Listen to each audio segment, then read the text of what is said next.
16 de junho de 2017. Eficiente na bola parada, Grêmio bate Fluminense no Maracanã e se mantém a 1 ponto da liderança.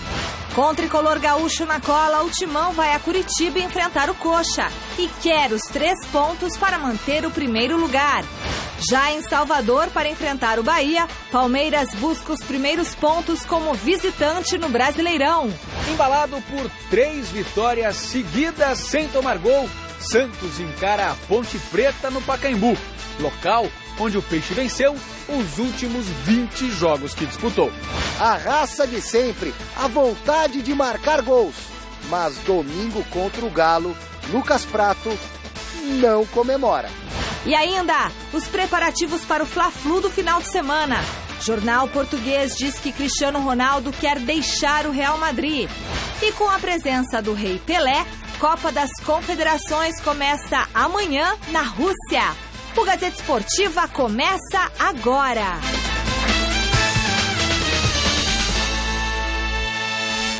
Oi, pessoal, boa noite. O Gazeta Esportiva começa falando do Campeonato Brasileiro, que tem o Corinthians do Chico Lang na liderança com 19 pontos, seguido pelo Grêmio ali, ó, na cola com 18. Na terceira colocação está o Coritiba, rival do Corinthians aí nesse final de semana com 14. E fechando o G4, a Chapecoense, 13 pontinhos. Entre as equipes paulistas, o Santos está na 5ª colocação com 12. O São Paulo é o 7º com 10. Ponte Preta também tem 10 pontos, está na 9ª colocação. E o Palmeiras é o 15º com apenas 7 pontos em 7 jogos. Ontem, o Grêmio venceu o Fluminense no Maracanã, 2-0, e se manteve ali, ó, na cola do Coringão. Veja os gols. No Maracanã, Edilson soltou a bomba na cobrança de falta e fez 1-0 para o Grêmio diante do Fluminense. No segundo tempo, foi a vez do atacante Luan deixar o dele também em uma cobrança de falta. Final, Grêmio 2, Fluminense 0. Grande noite para você que acompanha o Gazeta Esportiva e confirmando aquilo que nós já falávamos, né? Corinthians e Grêmio, os dois times mais organizados nesse início de campeonato brasileiro, organizados do ponto de vista tático. E tá aí o Grêmio com uma campanha muito parecida com a do Corinthians. 6 vitórias em 7 rodadas. A diferença para o Corinthians é que o Grêmio perdeu uma partida, venceu o Sport por 2-0 lá no Recife, perdeu por 4-3 ou 4-2 na época, 4-3, e o Corinthians perdeu apenas na verdade não perdeu, né? Empatou uma partida com a Chapecoense na estreia, portanto perdeu só 2 pontos até aqui, enquanto o Grêmio perdeu 3. 18 pontos tem o Grêmio, 19 pontos tem o Corinthians, e imagino que por um bom tempo Corinthians e Grêmio vão duelar pela primeira colocação na tabela. Não vejo nenhum outro time que possa realmente se aproximar dos dois pela regularidade apresentada pelas duas equipes. A propósito, Chico, daqui duas semanas teremos... Noite, fim de semana ou outro. Isso, teremos Corinthians e Grêmio jogando lá na Arena do Grêmio. Convenhamos, um belíssimo jogo para se ver, com cara de decisão. Claro, eu sei, tem muito campeonato ainda pela frente. É uma decisãozinha, né? A primeira talvez de uma série que vai acontecer. Campeonato por pontos corridos, né? Exatamente. É decisão toda rodada. É verdade. Agora, você sabe, Celso, o que me chama a atenção é o seguinte, você vê que como o Grêmio e o Corinthians estão sabendo utilizar a bola parada, né? O Grêmio tem 2 grandes batedores de falta, que um é o Edilson. O cara é um cavalo batendo falta, né? Lembro até o Nelinho, nos bons e velhos tempos de Cruzeiro, né? Para quem não lembra do Nelinho. Edilson que era do Corinthians. O que é? Edilson. O Edilson que era do Corinthians, mas por questão de... Quando saiu todo mundo, ele saiu junto, né? Naquela leva de 20. Né? Ele foi um dos que saiu, mas só que ele não foi para fora, ele foi para o Grêmio. E o outro foi o gol do Luan. E aí o Corinthians fez um gol de cabeça com o Balbuena. Aí eu estou aqui parado, estou olhando e estou lembrando que o futebol inglês, nos anos 60, 70, era criticadíssimo, porque só tinha uma jogada. O cara ia para a linha de fundo, cruzava, o cara fazia o gol de cabeça e a bola parada era super valorizada na cobrança de falta ou no cabeceio. E hoje o futebol brasileiro está como o futebol inglês, naquele tempo que o futebol inglês era um futebol muito ruim de se ver. né? E o futebol brasileiro hoje está parecido com aquele futebol dos anos 70. Se bem que aquela Inglaterra que encarou o Brasil na Copa era um time com Bobby Moore, né? Era um time um pouco mais diferenciado, uma geração mais técnica, né? Mas geralmente o futebol inglês, só o futebol inglês, é que hoje o futebol inglês virou uma máquina, né? E tem vários jogadores, parece uma legião estrangeira. Mas o Brasil, o futebol brasileiro está vendendo todo mundo que era bom, mandou para fora, e o futebol inglês pegou muita gente boa desse aí. O último a ser pego foi o Gabriel Jesus, né, que um jogador altamente técnico, e nós aqui estamos jogando que nem eles jogavam há 50 anos atrás, ou 40 anos atrás, quer dizer, valorizando a bola parada. Nós que sempre fomos habilidosos, que vimos a bola até a boca do gol, né, fazemos jogadas de passe, tabelinhas para gols e tudo mais. Enfim, é o futebol brasileiro que está ficando um futebol pobre, né? Defasado, né? Criativa, não defasado, mas pobre pelas circunstâncias. É obrigado a vender os jogadores para o exterior para fazer dinheiro. Os clubes estão na falência. Não só o futebol brasileiro, o argentino, o uruguaio, o paraguaio, o colombiano, todo mundo está fazendo isso. E o futebol europeu se ergue e nós caímos. Vote na enquete que está no ar no site gazetesportiva.com. A gente quer saber quem será o líder do Brasileirão após a 8ª rodada. O Corinthians ou o Grêmio? Ô Chico, o Grêmio vem com tudo, hein? Vem com tudo. Bom, eles vão ficar disputando essa posição, que nem o Celso disse, eu concordo com ele, até o final do campeonato. Se bem que o Grêmio tem um grande problema, que é a Libertadores. Então, ele, lógico, se ele passar dessa fase que vem, ele vai querer ganhar a Libertadores, evidente. Né? Até para poder enfrentar o Real Madrid, possivelmente. Né? Então aí fica aquela dúvida, né? O que o Grêmio vai fazer. Mas, tirando isso, sem dúvida nenhuma, são os dois times que estão na cabeça e disputando. Eu acho que esse final, o Corinthians vira... nesse final de semana, o Corinthians continua na liderança. Porque o Corinthians pega o Curitiba fora de casa, que vai ser um jogo difícil. 11 horas da manhã. O Curitiba é terceiro colocado. Então não vai ser galinha morta, não. Mas não tem o Kleber, né, que foi expulso.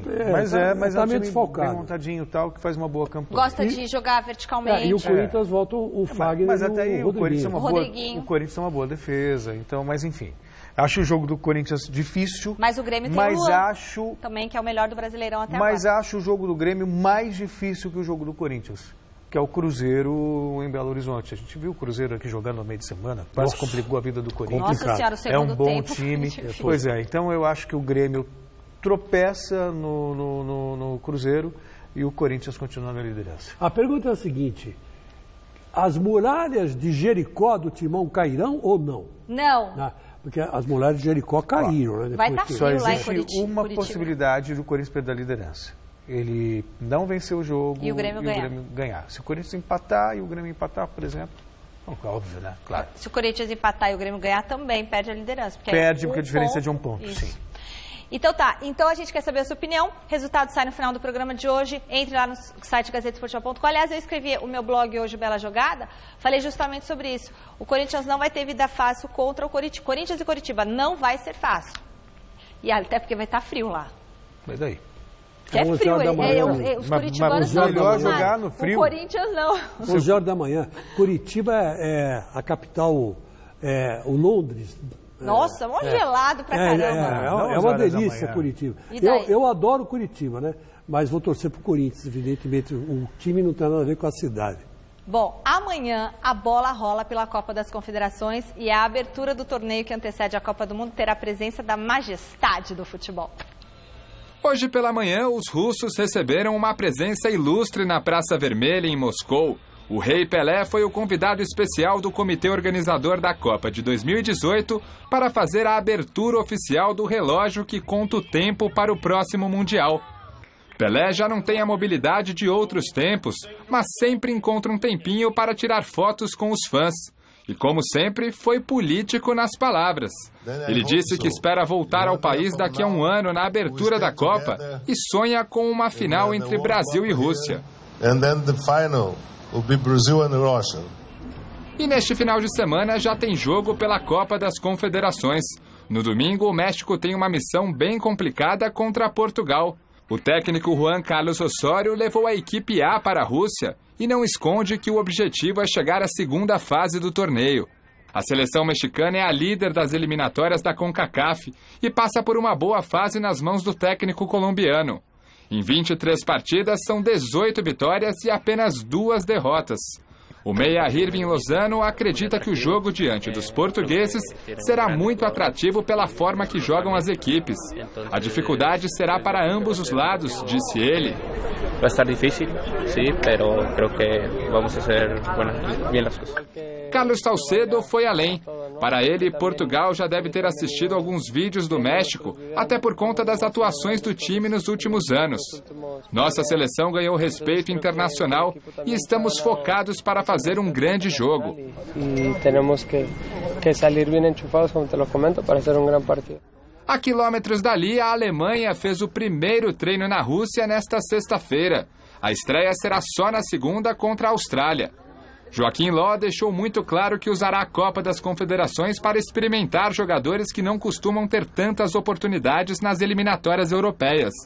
No entanto, o time B alemão tem atletas conhecidos, como Brandt, Kimmich e Draxler. Hoje pela manhã, o diretor esportivo da seleção e ex-jogador Oliver Bierhoff comentou sobre essa situação. Segundo ele, a ideia é criar o máximo de opções possível para o técnico até o ano que vem. Não se sabe como os atletas que não vieram estarão em 2018. Por isso, temos que promover a chegada de novos jogadores. The coaches are trying to have a bigger choice and also to develop some players who didn't find the time in the last years. A Alemanha é líder das eliminatórias europeias, faltando 4 rodadas para o fim do torneio. A vaga na Copa está muito perto de ser confirmada, e não é à toa que Bierhoff pensa grande. Ele confirmou que a única meta de Joaquim Low e da Alemanha é conquistar o título mundial novamente. A estratégia dos últimos anos vem sendo feita com sucesso, e com o ingresso de novos nomes, a seleção vai crescer e se tornar ainda melhor.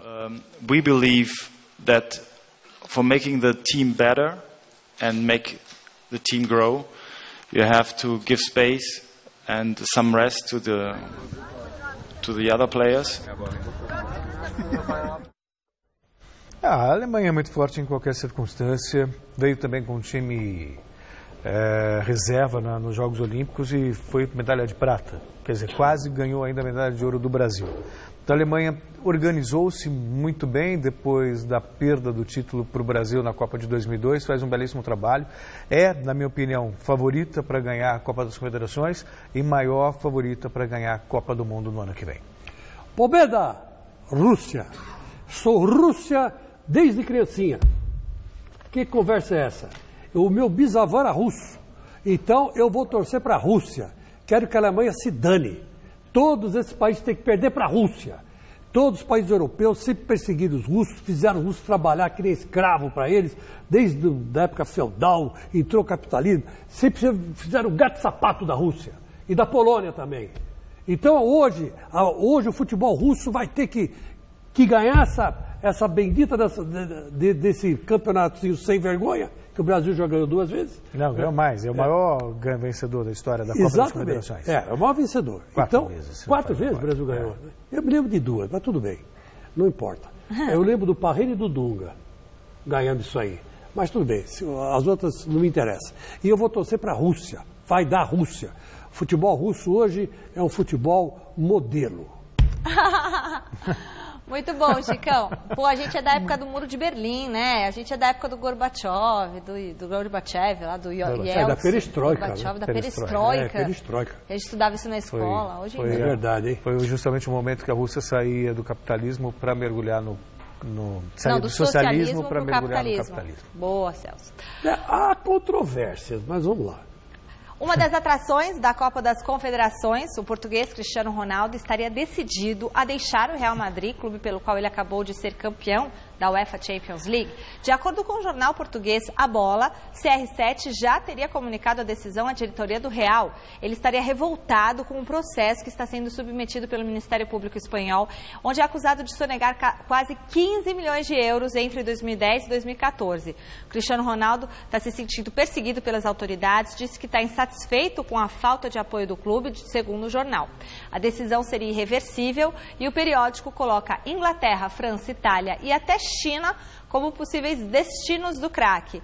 Cristiano Ronaldo está concentrado com a seleção em Kazan, na Rússia, para a disputa da Copa das Confederações. Hoje o atacante André Silva foi perguntado numa entrevista coletiva se o camisa 7 conversou a respeito do assunto com os colegas, mas claro que o jogador aí do Milan, segundo ele, né, o Cristiano Ronaldo está pensando só na seleção portuguesa, na Copa das Confederações no momento e não comentou nada sobre esse assunto. Bom, Diga, será? Você acha que é verdade que ele sairia do Real? O Neymar fez a mesma coisa também quando falaram que ia investigá-lo lá em Barcelona. Vou embora, vou embora. É simples, quer dizer, claro, tem que ser uma investigação. Paga e está tudo certo. Acabou. Messi, aconteceu isso com o Messi, aconteceu isso com o Neymar, aconteceu com outros jogadores, se não me falha a memória, com o Suárez. Enfim, chegou. Aí falava assim, a justiça só persegue jogadores do Barcelona, do Real Madrid, não, porque tem aquela rivalidade com a Catalunha. Tá aí o Cristiano Ronaldo, sabe? Calma, ele está sendo investigado, né? Não saiu nada Então, mas ainda. e o que o Real Madrid tem a ver com a história de eventual sonegação de imposto? Não, aí acho que não. O problema dele é com o fisco, aí, vou embora porque estou sendo perseguido. Bobagem. Mas acontece que é o seguinte, querido, lá, aí é aquilo que você sempre fala. Tipo, eu sou uma estrela, não posso ser acusado de nada. Mas é o que você sempre fala, ninguém está acima da lei. É claro que não. Esses países mais avançados, vamos dizer assim, que tem um sistema mais vamos dizer assim, mais justo, mais honesto, né? Eles cumprem a lei e pronto. Então, se ele está devendo para o fisco, ele vai ter que pagar. Como pagou o Messi, como pagou o Neymar, como pagou o Zico fugiu, né? Lá da Itália para não pagar. Enfim, mas o Falcão, que estava na Itália, pagou na época. Enfim, esses países funcionam a lei. Aqui que não funciona. Quem paga imposto é trabalhador. É verdade. Né? Então, quem ganha muito não paga nada. E você que ganha pouco paga muito. Quer dizer, é tudo o contrário. Agora, lá na Europa funciona o certo. É o correto, o óbvio, o ululante, né? Então, o Cristiano Ronaldo paga e fica quieto. A CBF divulgou hoje as datas e os horários das quartas de final da Copa do Brasil. Essa notícia é o destaque que a gente traz para vocês do site gazetesportiva.com. Os jogos de ida acontecerão no fim de junho, enquanto as partidas de volta serão um mês depois, no último meio de semana de julho. No dia 28 de junho começam as disputas. Seu aniversário, Celso? 29 de junho. 29 de junho. O Grêmio recebe o Atlético Paranaense às 7h30 de Brasília, em casa. 9h45 acontecem 2 jogos. O Palmeiras encara o Cruzeiro no Allianz Parque, enquanto o Flamengo pega o Santos na Ilha do Governador. Um dia depois, no Independência, Atlético Mineiro e Botafogo entram em campo às 7h30 da noite. E as partidas de volta serão nos dias 26 e 27 de julho. De acordo com os cruzamentos, os vencedores de Atlético Mineiro e Botafogo e Santos e Flamengo se enfrentam em uma das semifinais. Na outra, quem passar de Palmeiras e Cruzeiro encara Grêmio ou Atlético Paranaense. Jogão, hein? Para mais informações, acesse gazetesportiva.com. Tá lá tudo explicadinho. Olha, Mi, fala, Chicão. Veja que coisa engraçada, né?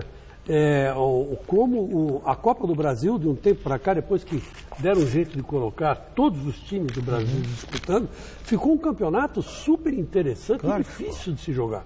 Que é um mata-mata com nível A, né? O melhor que tem do Brasil em todos os jogos. Quer dizer que vamos dizer assim, quem vai ser o campeão desses aí? Ninguém sabe. Vai ter que esperar o confronto, né? Tá certo, eu quero aproveitar e mandar um beijão para o senhor Vitor Hugo Diniz da Silva, grande doutor Vitor Hugo, São Paulino, pai do José Diniz Neto, que é nosso produtor aqui da TV Gazeta, do esporte. Hoje, o doutor Vitor Hugo completa 82 anos de idade. Um beijo para o senhor. Quero mandar um beijo também para o senhor Oswaldo Vieira da Silva, completou 70 anos dia 12 de junho. Ele é irmão do nosso telespectador, senhor Agenor Vieira da Silva, que sempre manda balinhas para a gente. Então, beijão para o seu Oswaldo, atrasado, mas de coração. Recebi cartinha faz algum tempo, olha a cartinha que linda aqui, ó.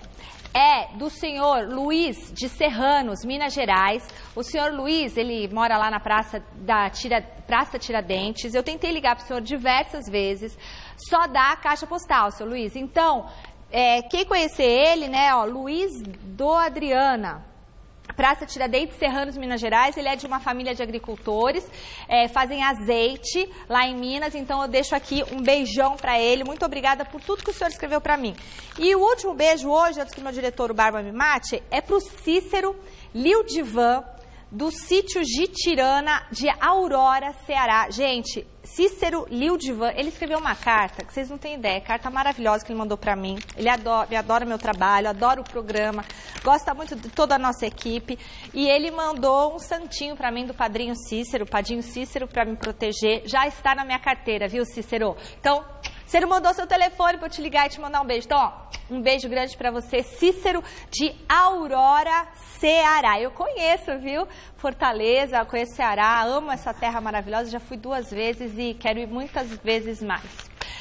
Domingão, 21h, eu espero vocês para conferir os destaques da rodada do Brasileirão no Mesa Redonda Futebol Debate.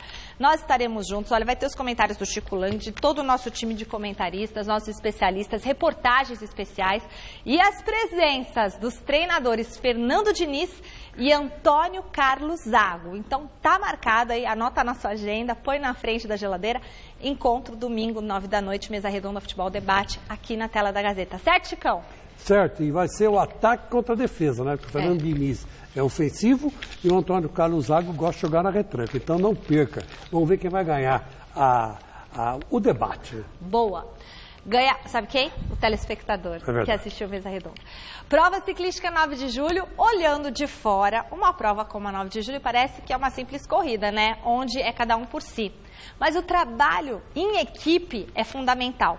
Você vai conhecer o Raul Estevinho, que faz a função do gregário na equipe de São Bernardo, uma espécie de operário que trabalha duro pelo bem do time, pelo bem da equipe.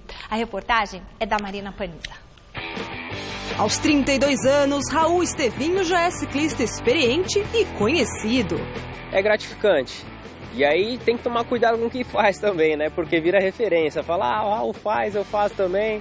O público torce muito, né, durante a prova, tanto que fica uma galera gritando, às vezes você não sabe nem de onde tá vindo, mas sempre tem alguém gritando, vai Raul, sabe que às vezes não tem nem condições de fazer uma forcinha ali, mas esse público dá um empurrão absurdo. Os gritos de apoio para Estevinho estarão presentes em mais uma edição da tradicional prova ciclística 9 de julho.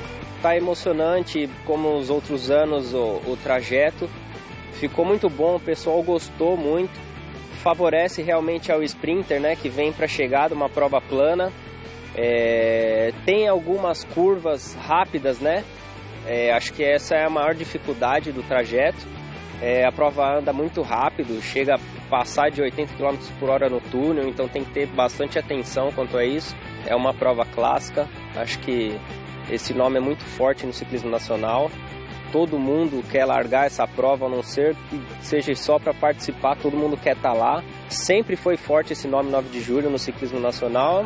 E prova clássica sempre é bom ter um resultado, né? Na prova 9 de julho de 2015, Estevinho chegou na posição 79. Em 2016, terminou na 38ª colocação. Apesar da evolução nos números, a posição final não mostra necessariamente se o atleta foi bem ou mal. O que importa mesmo é se Raul conseguiu ajudar a equipe a chegar mais longe na competição. Na verdade, eu sou o gregário da equipe, né? Então eu faço todo aquele trabalho para que o atleta que vai chegar no sprint final se poupe o máximo, e eu faço o desgaste por ele durante a prova. Geralmente a gente faz tanto esforço que na chegada já não tem mais nada e acaba todo o pelotão passando a gente ali em prol do sprinter que vai finalizar a prova. Ainda assim, um gregário como Raul também pode vencer a prova. Todos têm chance, né? Só que na verdade tem o dia certo, o momento certo.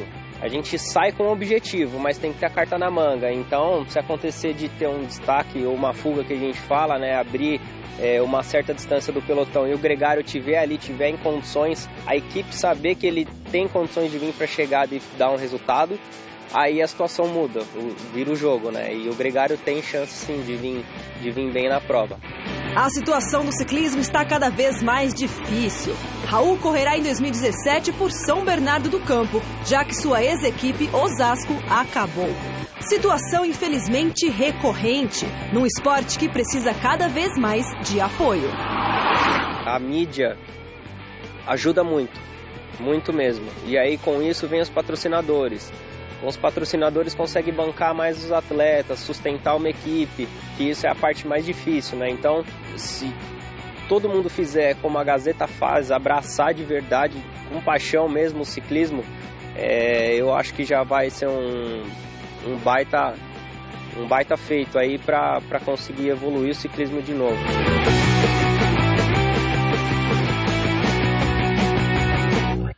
Bom, a Gazeta Esportiva volta falando do Campeonato Brasileiro da Série B. 4 partidas hoje, 6 amanhã completam a 8ª rodada. Criciúma e Guarani jogam às 7h15 em Santa Catarina. O Ceará recebe o Luverdense às 8h30 na Arena Castelão. No mesmo horário, o Paraná enfrenta o Figueirense em Curitiba. Aí Goiás e ABC jogam às 9h30 no Serra Dourada. Amanhã às 4h30 tem Santa Cruz e Internacional no Arruda. Boa Esporte e Náutico em Varginha. Paysandu e Juventude em Belém do Pará e CRB e Londrina em Maceió. O Brasil de Pelotas recebe o Vila Nova às 7h em Pelotas. E aí, fechando a rodada, o Oeste enfrenta o América Mineiro às 9h lá na Arena Barueri. Certinho? Ficou bom?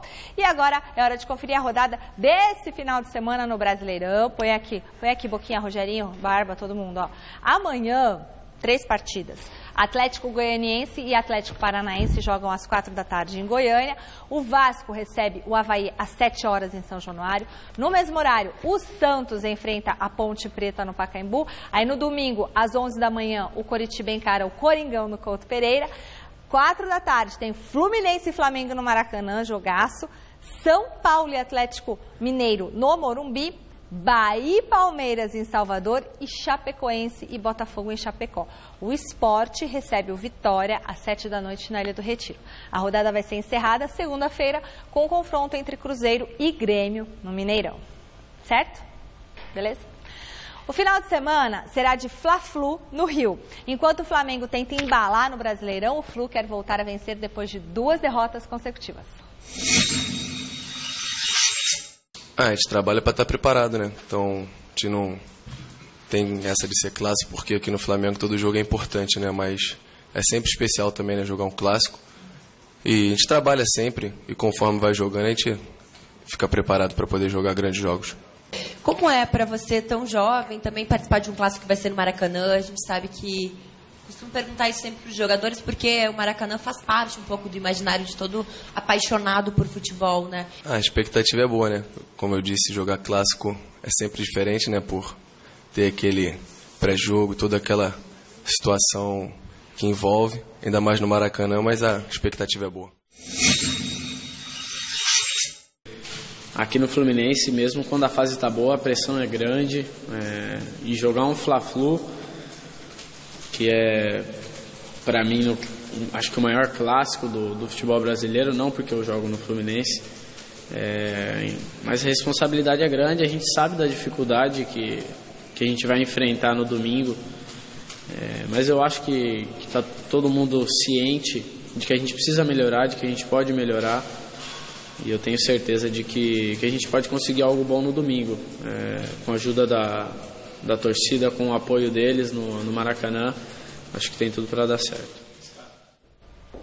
As duas equipes estão buscando afirmação, né, Chico? O Fluminense ainda, apesar do tropeço com o Grêmio, a campanha não é ruim. Vou até confirmar a tabela, mas acho que é o melhor carioca classificado. O melhor carioca classificado. Flamengo vem de vitória contra a Ponte Preta, mas também ainda não conseguiu apresentar aquele futebol que se espera. Tanto que o nosso querido Zé Ricardo continua na berlinda, continua ali o balança, mas não cai. É verdade. Agora, se você põe a foto desse rapaz e você fala que ele não é jogador de futebol, é professor de português, todo mundo vai acreditar, né? Do Scarpa. Dá para pôr aí a cara dele? Você olha o cara dando entrevista de óculos, você fala, pô, esse cara é professor de português, professor de história, professor de inglês, não tem nada a ver com jogador de futebol, né?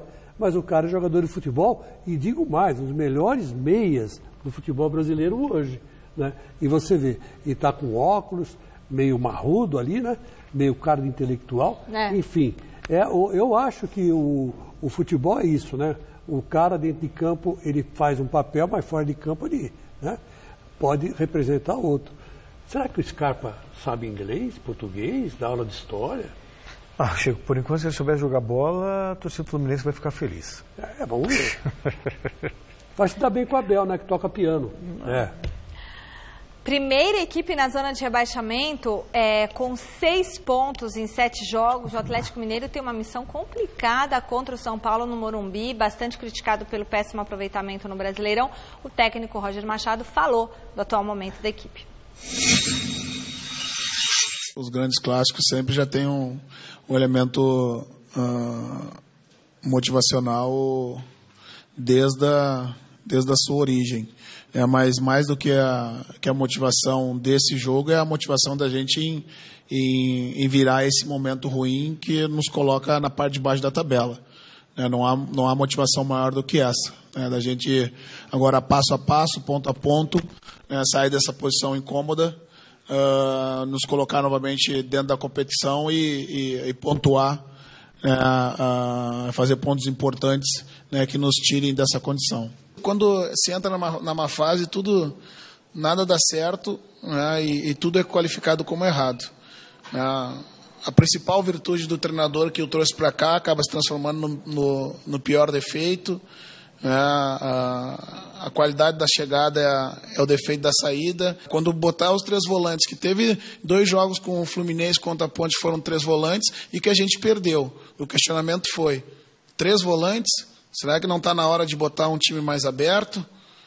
E daí, quando se não tem os 3 volantes, se bota um jogador mais aberto, 2 volantes abertos, perde pegada no meio. Não é fácil de agradar. A gente tenta. Mas vamos lá. Vai melhorar. Maior esperança de gols e principal destaque do São Paulo na temporada, o jogo de amanhã vai ser marcado pelo encontro de um velho conhecido do Galo. Veja na reportagem do Silvestre. Lucas Prato, centroavante brigador, matador, bom de bola, valorizado. A grande contratação do São Paulo para 2017 já desperta interesse de outros clubes. Do Galo para o Tricolor e do Tricolor para o futebol mexicano?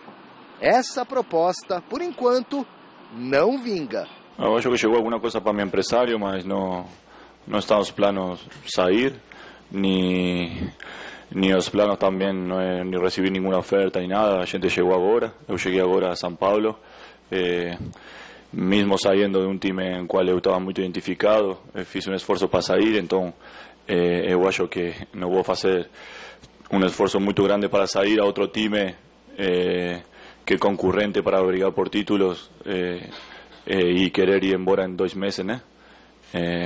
Eu estou muito bem aqui, estou muito feliz, então quero ficar aqui até mínimo final de ano. Satisfeito por aqui, Lucas Prato promete para o final de semana entrega total como sempre, muita raça, vontade, artilharia, mas se for para a rede no domingo, a comemoração fica para a torcida. Todo mundo sabe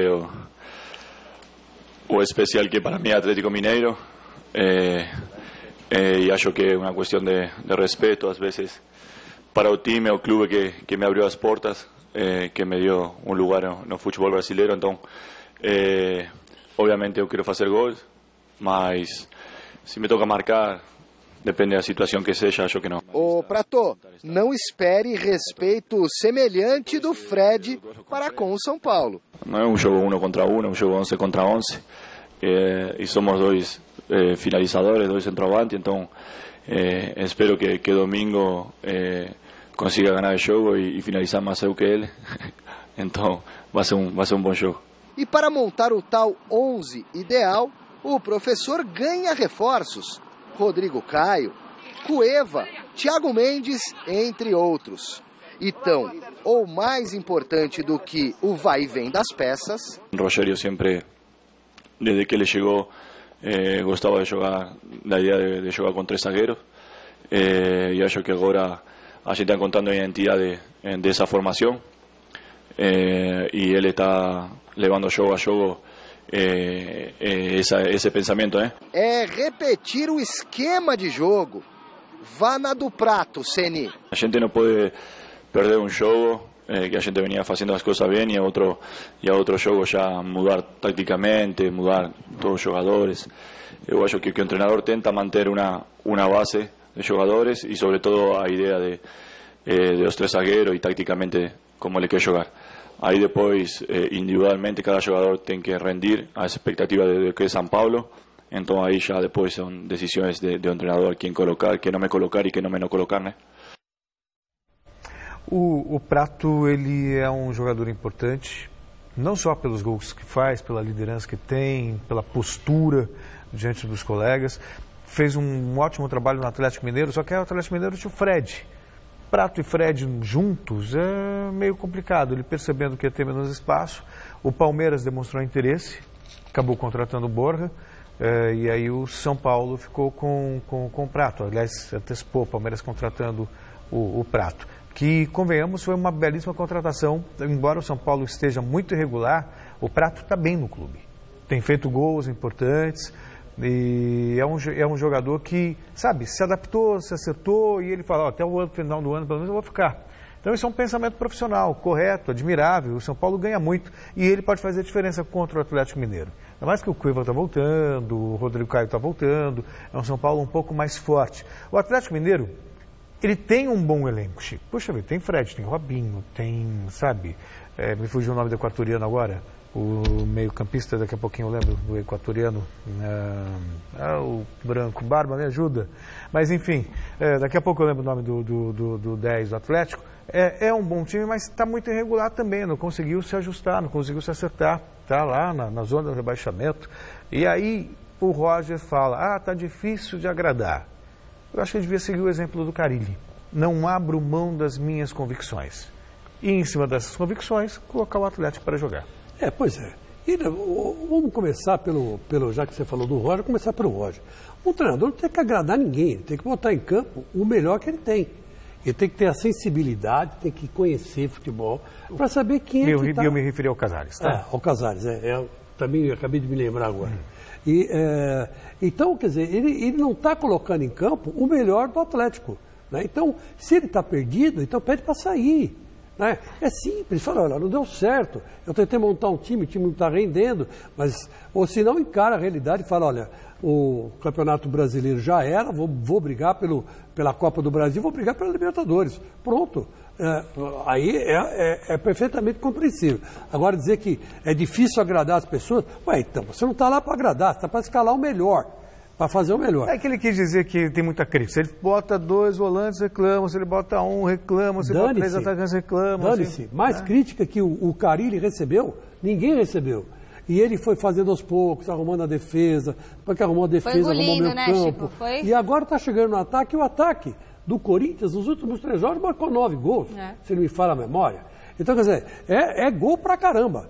Então, você vê, está acertando o time devagarinho, não tem o elenco que o Atlético tem. Então, você tem que olhar para o técnico e suspeitar do técnico, né? Agora, o Prato é o dia da vingança do Prato. Porque, na verdade... Não tinha que mandar o Prato embora, né?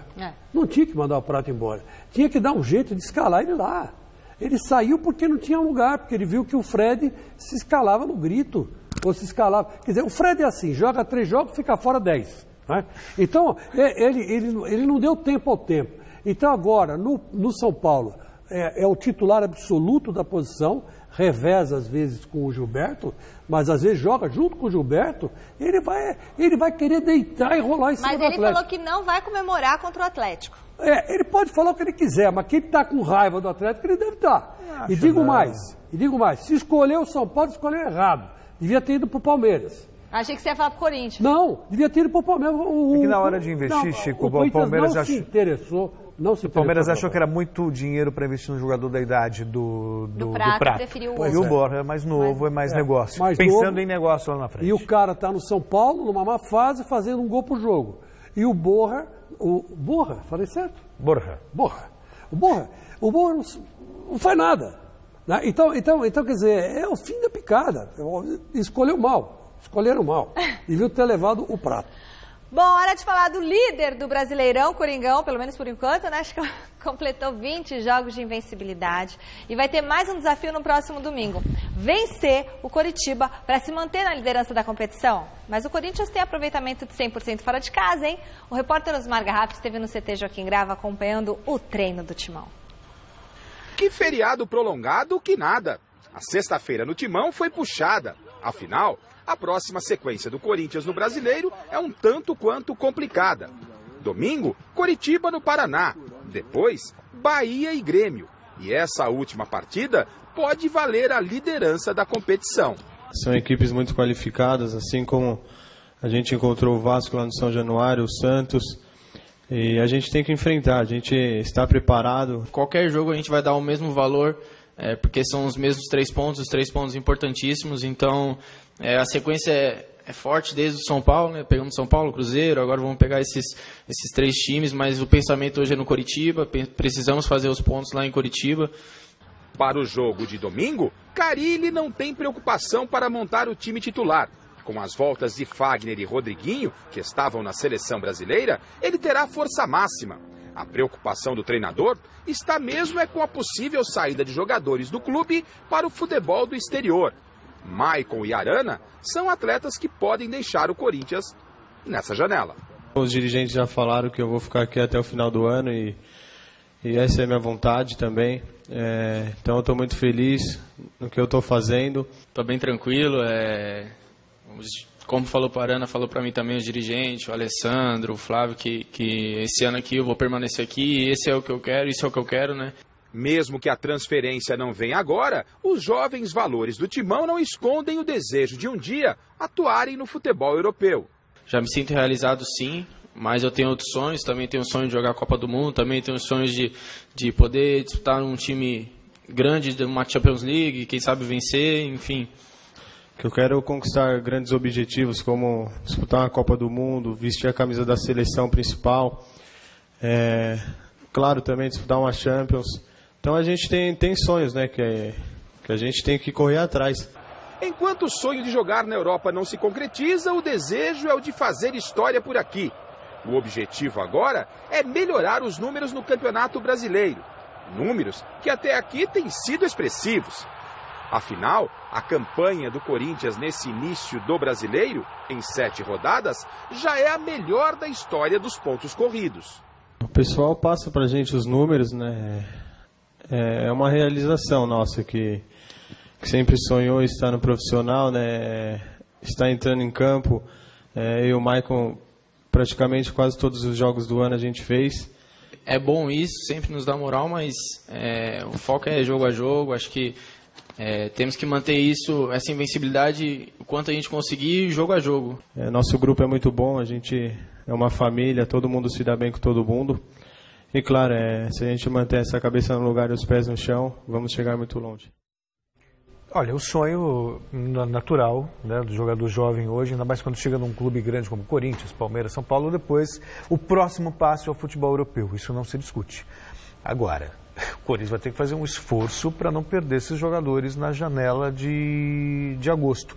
Especialmente o Guilherme Arana, que está jogando muito, está com cruzamentos perfeitos, está bem no apoio, está bem no setor defensivo. O Michael também, ele está num bom momento.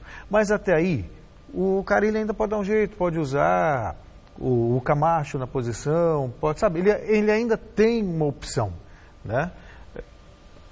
Agora, o Arana não, ele não tem ali um substituto à altura do Arana, tem o Moisés, que é mais para o futuro do que agora. O momento dos dois é muito bom e seria, se o Corinthians pensa em título, vai ter que segurar essa garotada. Mas eu acho um absurdo 2 jogadores novos como esses virem a público e falar que o que eles querem, o sonho é ir para a Europa um dia ou não. Não tem que ter sonho desse tamanho ainda.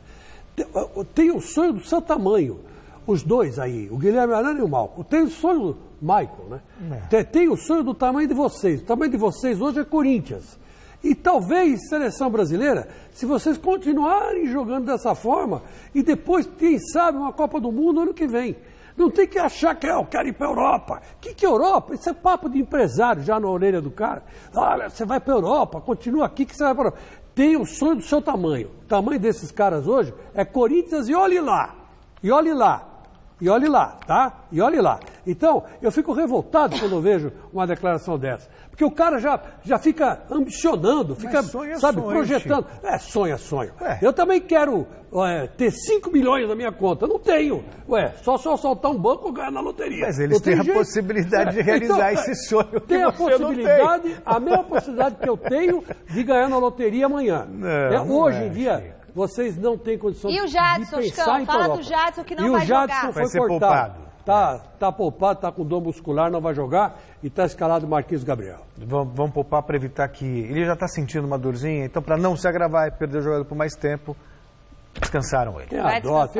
Sabe, menos aí, viu? Vocês dois aí, menos. Vamos ganhar do Curitiba que tá bom. Ainda sem pontuar como visitante, o Palmeiras chegou mais cedo a Salvador e iniciou a concentração para o jogo com o Bahia, mais cedo do que o normal. Para o zagueiro Edu Draceno, o Verdão precisa pontuar fora de casa para não ver os líderes ficarem mais distantes. O Palmeiras já está na cidade de Salvador para o confronto deste domingo contra o Bahia na Arena Fonte Nova. Viagem e concentração antecipadas para um confronto que vale a recuperação no Campeonato Brasileiro. Eu acredito que vai ser um grande jogo, porque o Bahia vem fazendo uma campanha muito boa no campeonato. Assisti o jogo diante do Grêmio fora de casa e vi que é uma equipe muito aguerrida, bem armada pelo Jorginho. Então a gente vai ter que ter um poder de superação muito grande para que a gente consiga trazer de lá uma vitória, até mesmo um empate. Com 7 pontos em 7 partidas disputadas e a apenas 1 ponto da zona do rebaixamento, Edu Dracena mostra confiança de que o Verdão vai reverter a má fase na temporada. Quando você trabalha com pessoas vitoriosas, você fica perto também das vitórias. E porque sabe o quanto é difícil ganhar, sabe o caminho também das conquistas. Então, por isso que me deixa um pouco mais tranquilo. É lógico que ninguém gostaria de estar na situação, no momento de instabilidade que a gente está vivendo dentro do Campeonato Brasileiro, ganha em casa, perde fora. O que a gente gostaria é de ter uma regularidade dentro do campeonato, isso faz uma grande diferença e mostrou ano passado, por isso que a gente foi campeão. O zagueiro acredita, inclusive, que o Palmeiras pode brigar pelo título brasileiro. Eu acredito, eu vou continuar acreditando até o final. Acho que jogadores aqui já têm inúmeras histórias de superação, histórias que se davam de repente como perdida e deu a volta por cima. Então acho que é você continuar acreditando no seu trabalho, continuar acreditando nas pessoas que te comandam, para que as coisas comecem a evoluir e comecem a ir para o caminho que a gente sempre almeja, que é o caminho das vitórias. Em condições normais, o Palmeiras seria favorito, mas no atual momento o Bahia engrossou para o Grêmio no Sul, engrossou para o Curitiba nas segunda-feira, né? Foi exatamente. Enfim, agora meio da semana e foi ontem, na verdade. Né? Engrossou para o Curitiba ontem e vai jogar tarde, em casa. Não, pois é. Não vai ser fácil para o Palmeiras, não. Acho que não sei se vence, não. Olha, o Celso, eu penso diferente, viu? Eu acho que o Palmeiras já perdeu tudo que tem que perder. Ou começa a ganhar, ou senão a vaca vai para o brejo de vez. Aí não vai dar para levantar no campeonato mais. Porque nós já estamos na metade do primeiro turno, gente. O pessoal esquece disso. Então, eu acho que o foco do Cuca é uma vitória. E ele vai conseguir, porque tem um time de melhor qualidade, né? Não tem como. Eu acho que se jogar o feijão com arroz, ganha. O Santos quer aproveitar a sequência de bons resultados das últimas rodadas para vencer a Ponte Preta e embalar de vez no Brasileirão. O repórter Fernando Gavini esteve no CT Repelé acompanhando o treino do Peixe. Da água para o vinho. Depois da derrota para o Corinthians, que culminou na demissão de Dorival Júnior, o Santos se transformou. Nos 3 jogos seguintes foram 3 vitórias. 2 delas contra Botafogo e Atlético Paranaense, sob o comando de Elano como técnico interino. E a última foi na estreia de Levir Coupe contra o Palmeiras na Vila Belmiro, que acabou com a sequência de 4 derrotas em clássicos do Peixe nessa temporada. Fomos cobrados, houve a saída do Dorival, então era um momento que a gente não queria estar vivendo. Acredito, na minha opinião, que o grupo não merecia, pela qualidade que tem, os trabalhos que foi realizado. O detalhe é que nessas 3 vitórias seguidas, o Santos não levou nenhum gol. Mérito não só de Vanderlei, o grande nome do clássico contra o Palmeiras, mas também de todo o time. A última vez que eu falei da defesa não ter tomado gol com vocês deram um azar do caramba. Depois a gente tomou um monte de gol aí. Nem queria falar muito com vocês aí sobre isso para não dar azar novamente como foi da outra vez. Mas, não, com certeza, acho que primeiro tem que sempre arrumar a cozinha, né, a gente fala, né, procurar defender bem, e a nossa equipe está fazendo isso, né, e a nossa marcação começa lá na frente. Os nossos atacantes têm nos ajudado bastante, e foi um dos motivos para a gente ter tido essa sequência que a gente teve, que a gente está tendo no momento, né, 3 jogos aí sem tomar gol. O Santos vai defender essa nova fase neste sábado no Pacaembu, às 9 da noite contra a Ponte Preta. Mesmo local e adversário das quartas de final do Campeonato Paulista. Naquela oportunidade, o Peixe venceu por 1-0, com um gol de David Braz. O resultado levou a decisão para os pênaltis, mas o zagueiro, que até então era herói, errou a cobrança, virou vilão e o Santos acabou eliminado. É outro jogo, é outra competição, a gente tem que pensar nisso. Vai ser difícil novamente. A equipe da Ponte Preta é uma equipe que já mostrou aí as suas qualidades, né? Apesar de não estar vivendo um bom momento aí, vem de derrotas, mas é uma equipe perigosa, tem jogadores experientes. Apesar da lembrança ruim, o Santos tem motivos de sobra para acreditar num resultado positivo na noite deste sábado no Pacaembu. O Peixe venceu os últimos 20 jogos que fez no Estádio Paulistano, onde perdeu pela última vez no primeiro jogo da final do Campeonato Paulista de 2014 contra o Ituano. Espero que essa sorte que a gente está tendo no Pacaembu continue bastante tempo, onde a gente nessa temporada vai jogar muitas vezes lá, né? A diretoria já passou isso para a gente e para vocês. E que o torcedor possa lá nos ajudar mais uma vez, como sempre nos ajudaram toda vez que a gente for jogar no Pacaembu. Fim da enquete do site GazeteSportiva.com. A pergunta era: quem será o líder do Brasileirão após a 8ª rodada? E vai dar Coringão, 90% dos votos lá no site GazeteSportiva.com. O programa termina aqui nesta sexta. Domingo a gente tem um encontro às 9 da noite com o Mesa Redonda Futebol Debate. Bom final de semana, Celso Caridoso. Obrigado. Caridoso. Boa noite, Chicão. Até domingo no Mesa. Até domingo. Fique com o Jornal da Gazeta. Nos vemos já no jornal. Tchau.